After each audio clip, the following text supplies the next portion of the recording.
আসসালামু আলাইকুম, কেমন আছেন সবাই? আশা করি সবাই ভালো আছেন। আমরা চলে আসছি সেই তরুণ উদ্যোক্তা, সে তোমার নাম কি জানো ভাই? রানার খামারে। তো দেখতে দেখতে সেদিন কিন্তু আমাদের খামারে রানা গেছিল একটা ভালো জাতের গাভীর জন্য, তাই না? তো যাই হোক, যে কোনো ভাগ্যক্রমে এগুলো মানে বিক্রি হয়ে যায়, আমরা দিতে পারি না। আর আমি চাই ও যেন ভালো একটা গরু পালতে পারে। তো ওর খামারে হচ্ছে গরুর কোয়ালিটি অনেক ভালো। আমি আসলাম, দেখার পরে আমি বুঝতে পারলাম, ও তো আমাকে ফোনে সামনাসামনি বলছে, কিন্তু এখানে ওকে ভালো কোনো সিমেন্ট পাচ্ছে না। ও যেমন একটা বাচ্চাগুলো কিন্তু অত হাই পার্সেন্টেজ আসে নাই, দেখেন এই যে বাচ্চাগুলো। এই জন্য তো আমাকে বললো যে আপু, আমার গরুটা একটা হিটে আসছে, সিমেন্ট দেওয়া লাগবে। তো এই জন্য আমি আমার খামারে যাকে দিয়ে কাজ করাচ্ছি। আমি আবার কি কখনো একটা মানুষের উপরে ডিপেন্ডেন্ট না। কেন? কারণ বাজারে অনেক সময় দেখা যায় যে অনেক পার্সেন্টেজের সিমেন্ট আসে, অনেক আপডেট, অনেক কিছুই আসে। এই জন্য আমি চাই আমার গরুর কোনটা প্রয়োজন, আমার গাভীর এই সময় কোন সিমেন্ট আমি দিব বা কত পার্সেন্টেজ দিব, সেটার উপরেই করে আমি বলে দিই যেটা দেয় সেটা দেয়। আর আপনারা সবাই জানেন আমার খামারের বাচ্চাগুলো কিন্তু আলহামদুলিল্লাহ অনেক হাই কোয়ালিটি, কারণ আমি 100-এর নিচে আমার খামারের সিমেন্ট নাই। তো এই সাইডে এইটাকে সিমেন্ট দিবে, এটাকে আজকে দিবে, কালকে একটা দিচ্ছে না, কালকে দিচ্ছে একটা। আর এই গাড়িটাও ভালো, আমার টার্গেটের দুধ আছে, এটা 15-16 পাইছি তুমি এরকম তুমি পাইছো না? আমি দেখে বললাম গাড়ি ভালো ভালো প্রেগনেন্ট না? হ্যাঁ প্রেগনেন্ট, এটা হলো আপনি 6 মাস। হ্যাঁ প্রেগনেন্ট, এটা ওইটা 7 মাস না? এটা আল্লাহ দিলে তোমার অনেক ভালো একটা গাড়ি। গাড়িটা খারাপ না, গাড়ি এটা ভালো। তুমি এখন বর্তমান মানে কি খাবার দিচ্ছ? মানে খাবার কি দিচ্ছ?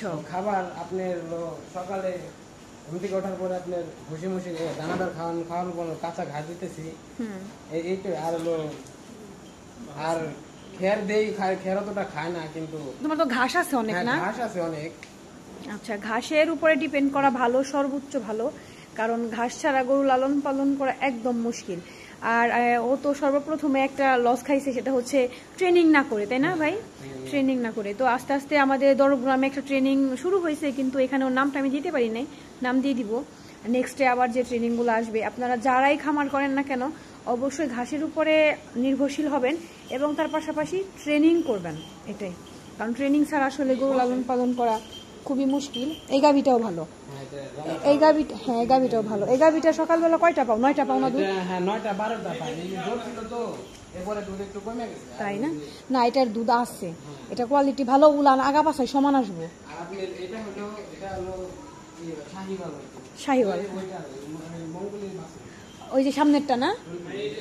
আচ্ছা, এইটারে তুমি এরপরে আবার না হলিস্টাইন ফ্রিজিয়ান জাত দিয়ে দিবা। হলিস্টাইন ফ্রিজিয়ান দিবা, জাত উন্নত হইব, দুধ হইব। হ্যাঁ হলিস্টাইন ফ্রিজিয়ান দিবা। আর এই গাভিটাও ভালো, এই গাভিটা না তোমার সকালবেলা 9টা-10টা দুধ আছে, উলানের ভেনগুলো দেখছো কত সুন্দর। গরু এটা ভালো।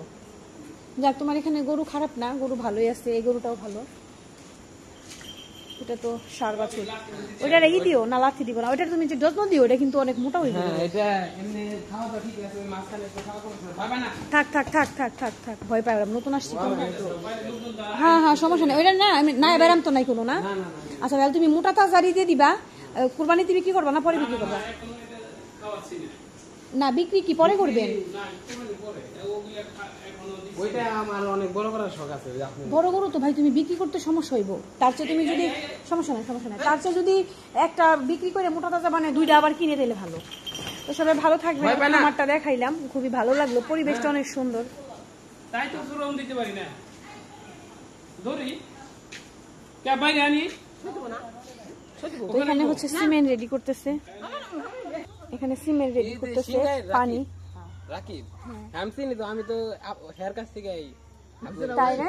ও এখান থেকে যত ওষুধ লাগবো, যত কিছু লাগবো এখান থেকে শেয়ার করে না প্রচুর। ওটা বাসে আমি গেছি, ফ্যান একদম। পরে খোঁজ খবর নিয়ে দেখি।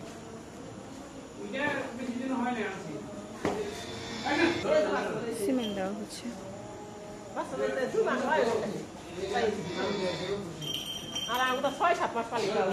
ভালো সিমেন্ট যাদের লাগবে আমাদের আশেপাশে বলবেন, আমরা সর্বোচ্চ চেষ্টা করব।